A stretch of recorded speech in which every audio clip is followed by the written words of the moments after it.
एक छोटे से शहर में अजय नाम का एक व्यक्ति रहता था। वह एक साधारण नौकरी करता था और अपनी जिंदगी शांति से बिता रहा था। एक दिन उसे एक नया फोन मिला। यह फोन किसी अज्ञात नंबर से आया था और देखने में बिल्कुल सामान्य था, लेकिन इसमें एक अजीब बात थी। जब भी वह इसे ऑन करता, उसमें से किसी महिला की चीख सुनाई देती। शुरुआत में अजय ने इसे नजरअंदाज किया, लेकिन धीरे धीरे फोन की आवाजें और अधिक डरावनी होती गईं। रात के समय फोन अपने आप चालू हो जाता और उसमें से अजीबोगरीब संदेश आते। तुमने मुझे मारा, अब मैं वापस आऊंगी। अजय घबरा गया। उसने फोन बंद कर दिया, लेकिन फिर भी वह अपने आप चालू हो जाता।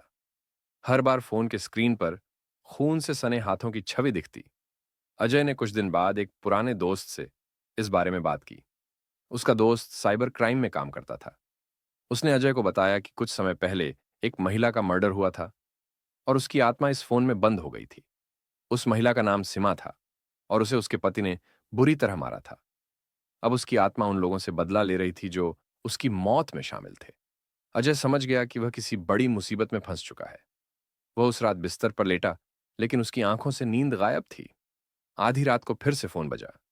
इस बार फोन के दूसरी तरफ से सीमा की आवाज आई, अब तुम नहीं बच पाओगे। और तभी फोन से खून निकलने लगा। अजय के चारों ओर खून फैल गया और अचानक एक साया उसके सामने आ गया। सीमा की आत्मा ने अजय को पकड़ लिया। उसके चेहरे पर डरावनी मुस्कान थी। उसने अजय को कहा, तुमने मुझे धोखा दिया। तुम भी उस साजिश का हिस्सा थे।